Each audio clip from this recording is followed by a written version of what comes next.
সবাই জেলে থাকে তাহলে শিবির আজকে নেতৃত্ব শূন্য হয়ে যাবে।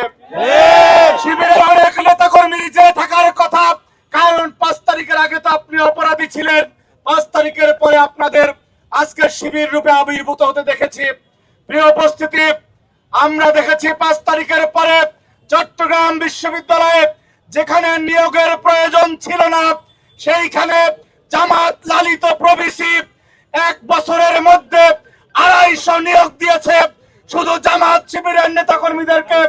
পরে আরো সেটি প্রক্রিয়া ছিল 750 করার, 450 করার।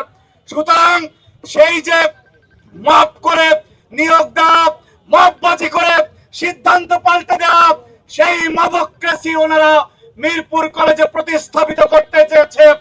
স্পষ্টভাবে বলতে চাই, 12ই ফেব্রুয়ারি মবের কবর হয়ে গিয়েছে মব সন্ত্রাসী।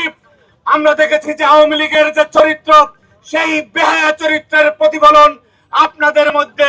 কারণ মিরপুর কলেজ থেকে যখন আপনাদেরকে দাওয়া দিয়ে সাধারণ শিক্ষার্থীরা বের করে দিয়েছে, এরপরে লজ্জা থাকা উচিত।